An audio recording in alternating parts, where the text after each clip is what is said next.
Maya pushed through the glass doors of Crystal Boutique, the cool air conditioning hitting her face as she stepped inside.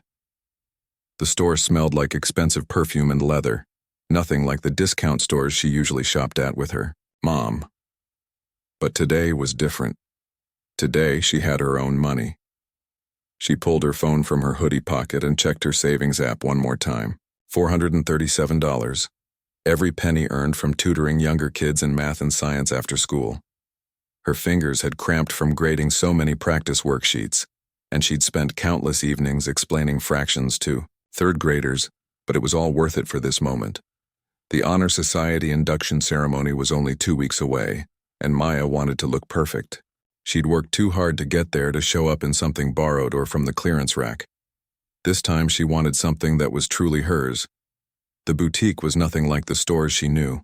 Soft jazz music played from hidden speakers, and the lighting made everything look warm and expensive. Dresses hung on individual hangers with plenty of space between them, not crammed together like at the mall stores. Each piece had a little card with details about the fabric and designer. Maya walked slowly past the first display, running her fingers along a navy blue dress with tiny silver beads. The price tag made her eyes widen, $250. She'd known the store would be expensive, but seeing the numbers made her stomach flutter with nervous excitement. A woman with perfectly styled blonde hair glanced up from folding scarves behind the counter. Her eyes traveled from Maya's worn sneakers to her faded jeans, then to her oversized hoodie with her school logo. The woman's smile seemed frozen in place as she watched Maya move through the store. Maya tried to ignore the attention and focused on the dresses. She'd done her research online and knew exactly what style would work best for the ceremony. Something elegant but not too flashy, professional but still age-appropriate. Her mom had helped her practice walking in heels, and they'd watched YouTube, videos about posture and confidence. Near the back of the store, she found the section she'd been looking for. The dresses here were still expensive but more reasonable, between $100 and $200. Maya pulled out her phone and opened the Notes app where she'd written down her requirements: knee length or longer, sleeves or sleeveless, with a cardigan, colors that would photograph well and, most importantly, within budget. A soft pink dress caught her eye first.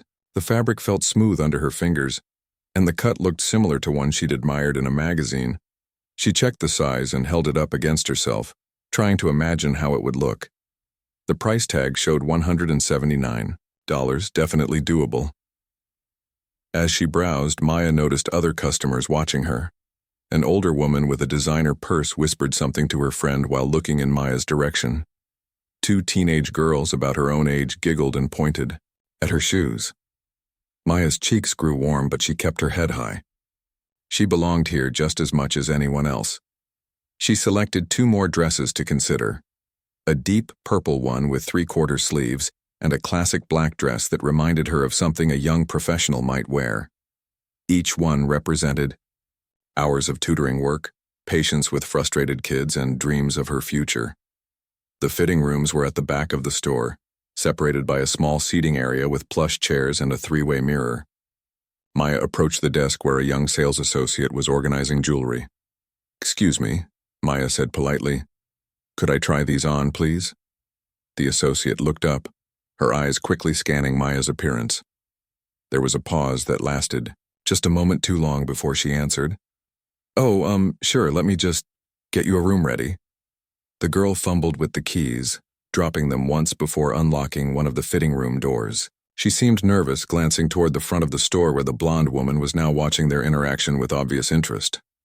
"Take your time," the associate said, but her voice sounded strained. "Just let me know if you need different sizes or anything." Maya stepped into the fitting room and hung the dresses on the provided hooks. The space was larger than she'd expected, with flattering lighting and a comfortable chair. She took a deep breath and reminded herself why she was here. Honor Society, academic achievement, her future. She tried on the pink dress first, zipping it up carefully and smoothing the fabric. It fit well, hitting just below her knees and complementing her skin tone. She stepped out to see herself in the 3-way mirror, turning to check the back and sides. The dress looked even better than she'd hoped. For the first time since entering the store, Maya felt truly excited. She could picture herself walking across the stage to receive her Honor Society pin, her parents beaming with pride from the audience. But as she admired her reflection, she became aware of voices near the front of the store. A woman was speaking loudly enough that her words carried clearly through the space. "I'm just saying, you never know these days. Kids come in here all the time just to take pictures for social media, with no intention of actually buying anything." Maya's stomach dropped. She knew, without looking, that the woman was talking about her. The conversation continued, growing, slightly louder, and some of them switch tags or claim things are damaged to get discounts. The managers always give in to avoid problems. It's not fair to honest customers who pay full price. Maya quickly stepped back into the fitting room, her hands shaking slightly as she unzipped the dress. The excitement she'd felt moments before was replaced by a familiar knot in her chest. She'd experienced this before, the assumptions, the whispered comments, the feeling of being watched and judged. But she wasn't doing anything wrong. She had money, real money that she'd earned through hard work. She had every right to be in this store, trying on dresses just like any other customer. Maya changed into the purple dress, determined not to let others' opinions affect her decision. This was about her achievement, her ceremony, her future. She'd worked too hard to let anyone make her feel small. The purple dress was beautiful too, but something about the pink one had felt more special. She tried on the black dress last, appreciating its classic elegance, but her heart kept returning to the first choice. As she changed back into her regular clothes, Maya could still hear occasional comments from the front of the store. The voices had grown quieter, but the tension in the air was unmistakable. She folded each dress carefully and prepared to make her decision. She had the money. She had the right. And most importantly, she had earned this moment through countless hours of hard work and dedication. No one else's discomfort or assumptions could take that away from her. Maya took one last look in the fitting room mirror, seeing not just a teenager in old jeans and a hoodie, but a young woman who was about to be inducted into the Honor Society, someone with dreams and determination and the strength to pursue them regardless of the obstacles. Maya stepped out of the fitting room carrying all 3 dresses. She'd made her decision. The pink dress was perfect. It made her feel confident and elegant, exactly how she wanted to feel during the Honor Society ceremony.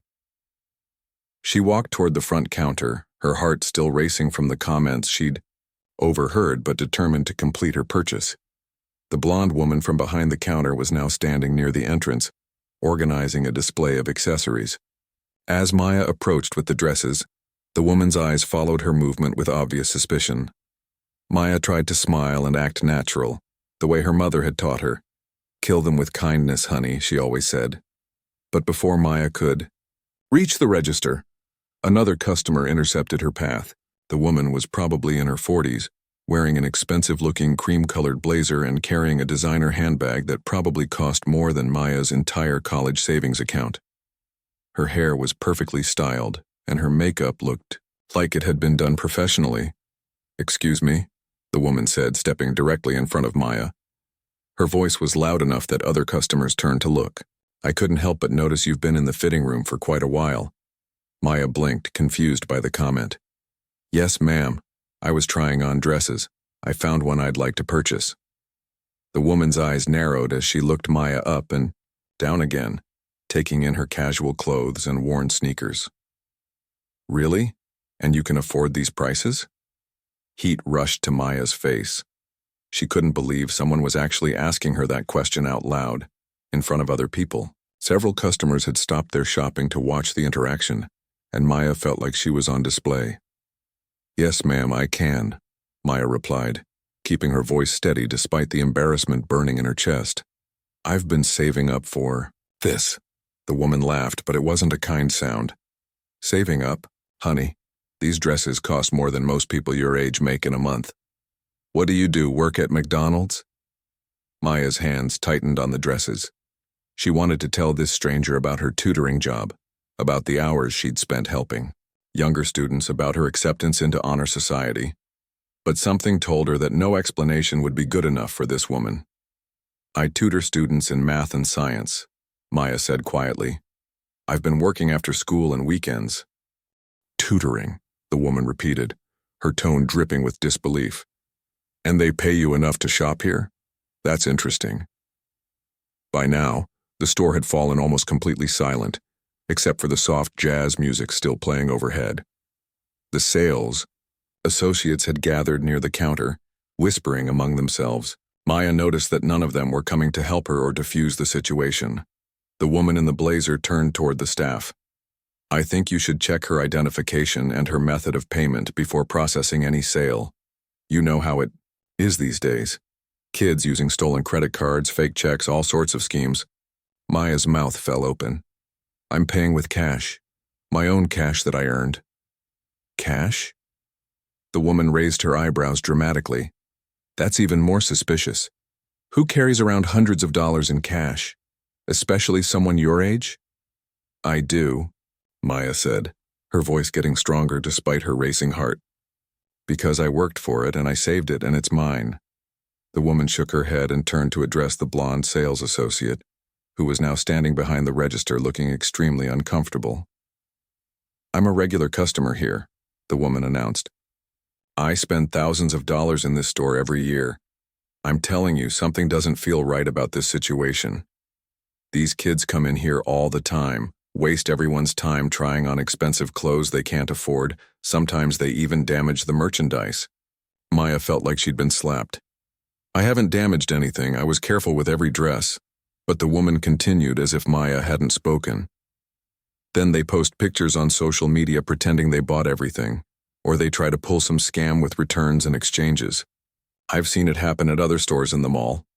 The sales associate looked back and forth between Maya and the older woman, clearly torn between helping a customer and avoiding conflict with someone who claimed to be a regular. Maya could see the fear in the young woman's eyes. She was probably not much older than Maya herself and didn't know how to handle the situation. Maybe. The sales associate started hesitantly. Maybe I should get my manager?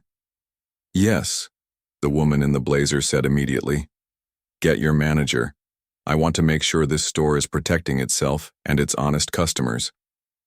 Maya stood frozen, holding the 3 dresses, feeling like the entire store was staring at her. She'd never been so humiliated in her life. Part of her wanted to just put the dresses back and leave, to escape this awful situation and pretend it never happened. But another part of her, the part that had worked so hard to get into honor society, the part that had spent countless hours earning every dollar in her savings account, refused to back down. She had every right to be in this store. She had money to spend and she hadn't done anything wrong. The manager emerged from the back office, a middle-aged man in a navy suit who looked like he'd rather be anywhere else. The woman in the blazer immediately approached him, speaking in a voice loud enough for everyone to hear. I'm concerned about this situation, she said, gesturing toward Maya. This young lady has been in your fitting rooms for an extended time, and now she claims she wants to make a large purchase with cash. I think you should verify her identification and make sure everything is legitimate before processing any transaction. The manager looked uncomfortable, but Maya could see him calculating in his head. One angry customer making a scene versus one teenager who might or might not make a purchase. The math wasn't in Maya's favor.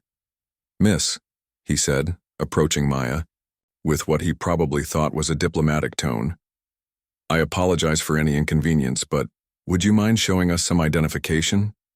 It's just store policy for large cash purchases. Maya's heart sank.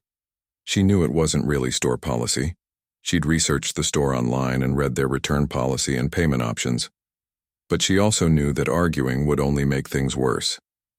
Of course, she said, setting the dresses on a nearby table and pulling out her student ID from her wallet. Here's my school ID. The manager examined it briefly, then looked back at Maya. Do you have any other form of identification? Something that shows your address? Maya's cheeks burned with embarrassment. She was 15. She didn't have a driver's license or a credit card. Her student ID was the only official identification she carried. I don't drive yet, she said quietly. But I can show you the money. I have it right here. She opened her wallet and carefully counted out the bills she'd saved. 20s and 10s and 5s, all neatly organized. The sight of the cash seemed to make the woman in the blazer even more suspicious. That's exactly what I'm talking about, the woman said triumphantly. What kind of teenager walks around with that much cash? It doesn't make sense. Maya looked around the store at all the faces staring at her, some curious, some uncomfortable, some clearly agreeing with the woman's suspicions. She realized that no matter what she said or showed them, some people had already made up their minds about who she was and why she was there. The manager was still holding her student ID, looking uncertain about his next move, when Maya made a decision that surprised even herself. Maya took a deep breath and looked directly at the manager, then at the woman in the blazer, then at all the other customers who were watching this scene unfold like it was some kind of entertainment. "You want to know why I have cash?" Maya said, her voice clear and steady. "Because I don't have a credit card. I'm 15 years old. I earned this money tutoring kids after school, $5 an hour, sometimes 10 if their parents could afford more. I helped Jenny Martinez learn long division. I taught Kevin Chen how to balance chemical equations. I spent 3 weeks helping Lisa Park understand fractions because she was crying every night about math homework." The store had gone completely quiet now, even the jazz music seeming softer. Maya continued, pulling a folded piece of paper from her wallet. "I'm here because in 2 weeks I'm being inducted into the National Honor Society. This is my acceptance letter." She unfolded the paper and held it up. "I have a 4.2 GPA. I volunteer at the food bank every Saturday morning. I'm president of the science club at my school." The woman in the blazer shifted uncomfortably, but her expression remained skeptical. "Anyone can print a fake letter," she muttered, though her voice wasn't as confident as before. Maya pulled out her phone and opened her school's app. "This is my student portal. You can see my grades, my class schedule, my volunteer hours logged through the school district." She turned the screen toward the manager. "I'm not trying to scam anyone. I worked hard for this money, and I worked hard to earn a spot in Honor Society. I just want to buy a dress for the ceremony." The manager looked at the phone screen, then back at Maya's face. For a moment, she thought she saw understanding in his eyes, but then he glanced at the woman in the blazer, who was tapping her foot impatiently. "That's all very impressive," the woman said, her voice dripping with condescension. "But documents can be faked. Social media accounts can be created. I've seen kids do all sorts of things to look legitimate when they're really up to no good." Maya felt her composure starting to crack. How could she prove that her achievements were real? How could she make these people understand that she belonged here, that she had every right to spend her own money on a dress for her own special day? "What exactly do you think I'm doing wrong?" Maya asked, her voice rising slightly despite her efforts to stay calm. "I walked into your store, I looked at dresses. I tried some on carefully without damaging them.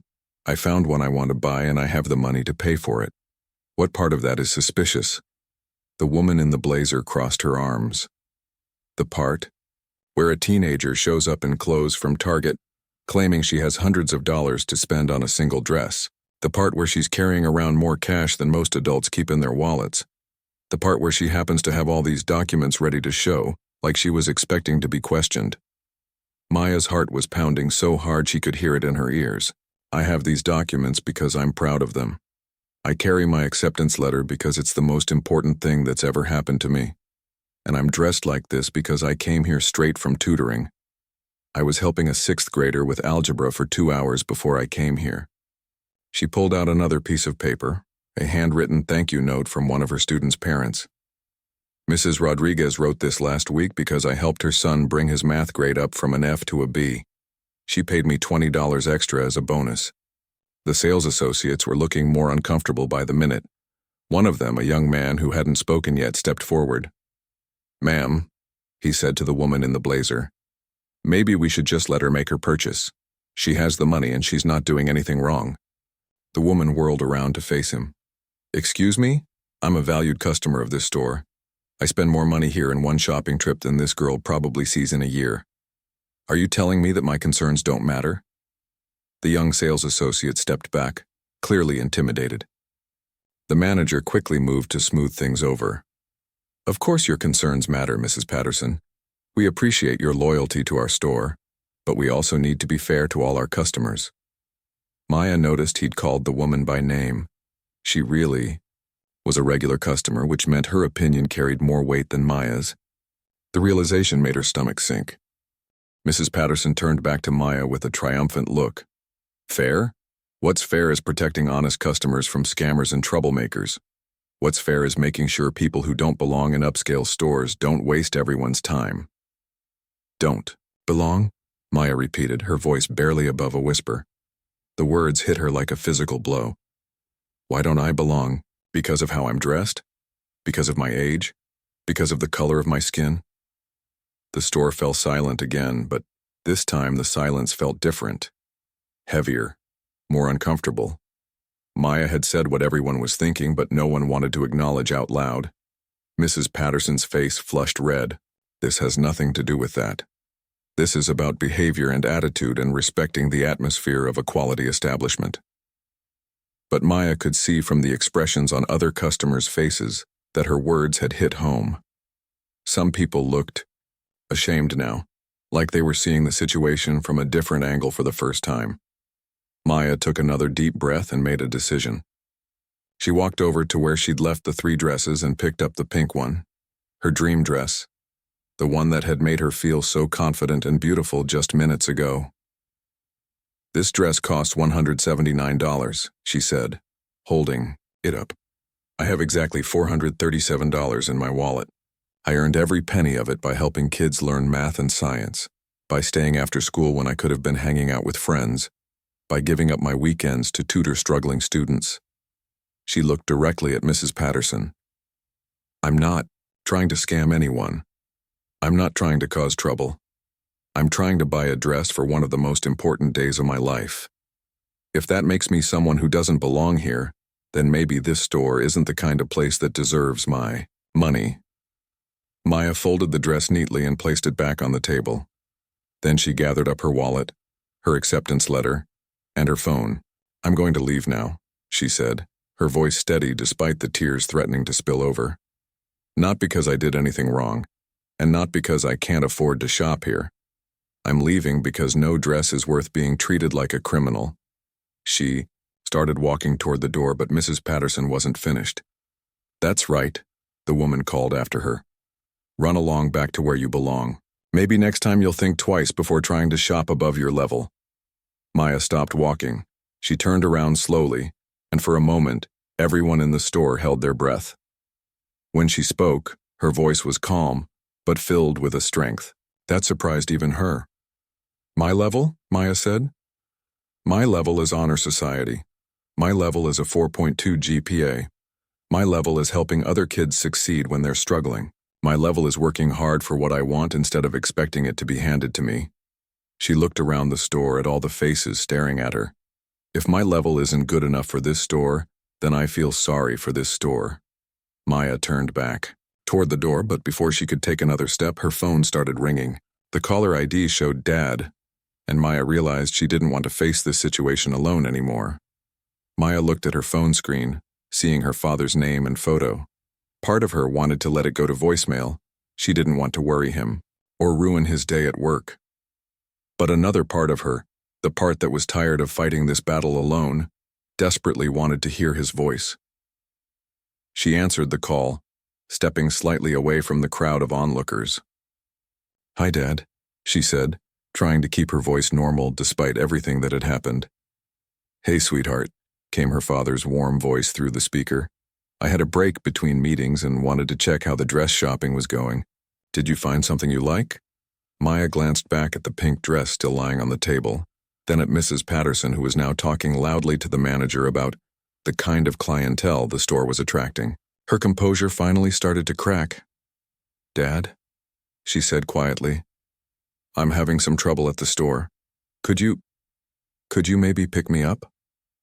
The change in her father's voice was immediate. Gone was the casual, cheerful tone, replaced by sharp concern. What kind of trouble? Are you okay? Are you hurt? I'm not hurt, Maya said quickly. It's just complicated. I'm at Crystal Boutique in Westfield Shopping Center. Could you come? I'm on my way right now, her father said without hesitation. Stay on the phone with me until I get there. What happened? Maya lowered her voice. turning slightly away from the crowd. I found a dress I really liked and I have the money to buy it, but this woman thinks I don't belong here. She's telling everyone I'm trying to scam the store or something. She could hear her father's breathing change, becoming deeper and more controlled. What woman? What exactly is she saying? She thinks I'm too young to have this much money and she keeps saying I look suspicious. The manager is listening to her instead of letting me buy the dress. Dad, I did everything right. I was polite. I have the cash. I even showed them my honor society letter. Your honor society letter? Her father's voice had an edge to it now. Baby, you shouldn't have to prove anything to buy a dress with your own money. Maya could hear background noise through the phone. Her father was clearly moving fast, probably already in his car. I know, but I thought if they understood why I needed the dress, they might treat me better. It didn't work. I'll be there in 10 minutes, her father said. Don't let anyone pressure you into leaving if you don't want to. You have every right to be there. As Maya ended the call, she noticed the store had gotten even quieter. Mrs. Patterson was still talking to the manager, but other customers were starting to look uncomfortable with the situation. A few people had quietly left their shopping and walked out, clearly not wanting to be part of whatever was happening. Maya stood near the window watching the parking lot for her father's car. She tried to ignore the whispered conversations happening around her, but it was impossible not to hear fragments. Poor girl, someone murmured. I don't understand what the big deal is, another voice said. She seems like a sweet kid, came from somewhere behind her, but Mrs. Patterson's voice cut through all the others. I don't care how sweet she seems. You can't be too careful these days. These kids are taught to put on an innocent act. Maya closed her eyes and counted to 10, the way her mother had taught her when dealing with difficult situations. She thought about the honor society ceremony, about walking across that stage, about making her parents proud. She thought about all the students she'd helped, all the hours she'd worked, all the dreams she had for her future. A black sedan pulled into the parking lot, moving faster than the usual shopping center traffic. Maya recognized it immediately, her father's car. She watched as it parked near the store entrance, and then she saw him get out. David Thompson stepped out of his car and straightened his tie. He was wearing one of his best suits, navy blue with a crisp white shirt and polished leather shoes. Even from inside the store, Maya could see the determination in his posture as he walked toward the entrance. Her father pushed through the glass doors with purpose, his eyes immediately scanning the store until they found Maya near the window. His expression softened for just a moment when he saw she was safe, but then his gaze moved to take in the scene. The crowd of customers, the uncomfortable-looking sales staff, and Mrs. Patterson still talking animatedly to the manager. Maya, he said, crossing the store in quick strides. Are you all right? I'm okay, Dad, she said, relief flooding through her voice as he reached her side. David looked around the store again, his trained businessman's eye taking in every detail. Which person has been giving you trouble? Before Maya could answer, Mrs. Patterson's voice rang out across the store. She had noticed the well-dressed man talking to Maya, and apparently decided to expand her complaints to include him. Excuse me, she called out, walking toward them with the manager trailing behind her. Are you with this girl? David turned to face her, his expression calm but alert. Yes, ma'am, this is my daughter. Is there a problem? Mrs. Patterson looked him up and down, taking in his expensive suit and professional appearance. For a moment she seemed slightly less confident, but then her sense of righteousness returned. Your daughter has been causing quite a disruption in this store, she announced loudly enough for everyone to hear. She's been claiming she wants to make a large purchase, but frankly, it doesn't seem legitimate. I was just looking out for the store's interests. David's eyebrows rose slightly. Looking out for the store's interests? How exactly? Well, Mrs. Patterson said, warming up to her subject again. She's been in the fitting room for an extended time. She's carrying an unusual amount of cash for someone her age, and her whole story about tutoring and honor society just seems convenient. Maya watched her father's face as Mrs. Patterson spoke. She knew that look. It was the same expression he got when he was in business meetings and someone said something that didn't make sense. Calm, focused, and slightly dangerous. I see, David said evenly. And you felt it was your responsibility to question my daughter's character and demand proof of her achievements? The manager, who had been hanging back, finally stepped forward. Sir, we're just trying to handle this situation carefully. We have to be cautious about large cash transactions, especially with younger customers. David turned his attention to the manager, and Maya noticed that several other customers had moved closer to listen. The store felt like a theater now, with everyone waiting to see what would happen next. I understand you have policies, David said to the manager. Could you tell me what your specific policy is regarding cash purchases? Is there a minimum age requirement? Is there a maximum amount a customer can spend in cash? The manager shifted uncomfortably. Well, not exactly, but because, David continued, his voice remaining perfectly professional, I'd like to understand what policy my daughter violated that justified this treatment. Mrs. Patterson jumped back into the conversation. It's not about policies, it's about common sense. You can't tell me you think it's normal for a teenager to walk around with hundreds of dollars in cash. David smiled, but it wasn't a warm smile. Actually, I think it's quite normal for a hard-working teenager to save money from her job. What I find unusual is a grown woman harassing a child in a public store. The tension in the store was thick now. Maya could see that some customers were starting to take sides, whispering among themselves. The sales staff looked like they wanted to disappear entirely. Now, David said, his voice still calm but carrying a note of authority that made everyone pay attention.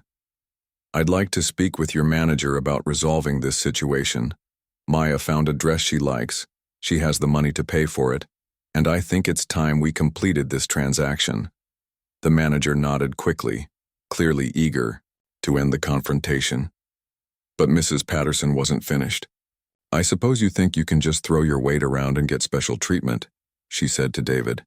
But I'm a valued customer here, and I have a right to feel safe and comfortable when I shop. David studied her for a long moment, and Maya could almost see him making a decision about something. When he spoke again, his voice was quieter, but somehow that made it more powerful. Ma'am, I think there might be some things about this situation that you don't fully understand. David reached into his jacket pocket and pulled out his wallet. From it, he withdrew a business card and handed it to the manager, who accepted it, with trembling fingers. The manager's eyes widened as he read the card. His face went completely white, and for a moment, Maya thought he might actually faint. The card slipped from his fingers and fluttered to the floor. I'm sorry, the manager stammered, bending down to pick up the card. I didn't realize, Mr. Thompson. I am so incredibly sorry. Mrs. Patterson looked confused by the manager's sudden change in behavior. What's going on? What does that card say? The manager held up the business card with shaking hands. This is David Thompson. He's the CEO of Thompson Retail Group. The store fell completely silent. Even the jazz music seemed to have stopped playing. Mrs. Patterson's face went through several different expressions: confusion, disbelief, and then slowly, horrible realization. Thompson Retail Group, she whispered. Yes, David said calmly. The company that owns this store, and about 67 other stores in this mall, and roughly 400 stores across the country. Mrs. Patterson's mouth opened and closed like a fish out of water. She looked around the store as if seeing it for the first time, then back at David, then at Maya, who was standing quietly beside her father. You're lying, Mrs. Patterson said, but her voice lacked any conviction. That's impossible. You can't be. I mean, she's just. David pulled out his phone and showed the screen to the manager. This is my company directory listing. Would you like me to call my assistant and have her verify my identity? Or perhaps we could call the district manager for this location? The manager quickly shook his head. No, sir, that won't be necessary. I believe you. I am so sorry about this situation. I don't know what to say. Maya watched as Mrs. Patterson's face turned various shades of red and white. The woman who had been so confident just moments before now looked like she wanted to disappear into the floor. I, I didn't know, Mrs. Patterson stammered. I was just trying to help the store. I mean, how was I supposed to know that she was... Was what? David asked, his voice still perfectly calm, but with an edge that made everyone in the store pay attention. How were you supposed to know that she was a human being deserving of basic respect? How were you supposed to know that she had the right to shop in a store without being harassed and accused of crimes she didn't commit? Mrs. Patterson had no answer for that. David turned to address the entire store, his voice carrying the authority of someone used to speaking to boardrooms full of executives. Ladies and gentlemen, I want you all to hear this clearly. My daughter Maya is 15 years old. She's an honor student with a 4.2 GPA. She tutors younger children in math and science. She volunteers at the local food bank every weekend. She earned every dollar in her wallet through hard work and dedication. He paused, making eye contact with several customers who were listening intently. More importantly, none of that should matter. Every person who walks through those doors deserves to be treated with dignity and respect, regardless of their age, their appearance, or their background. That's not just good customer service. That's basic human decency. The sales staff were nodding, some of them looking ashamed of how the situation had been handled. Several customers were also nodding in agreement, and Maya could hear murmurs of approval throughout the store. David continued. Maya came here today to buy a dress for her Honor Society induction ceremony. She saved her own money for months to afford it. Instead of celebrating her achievements, she was made to feel like a criminal. That's unacceptable.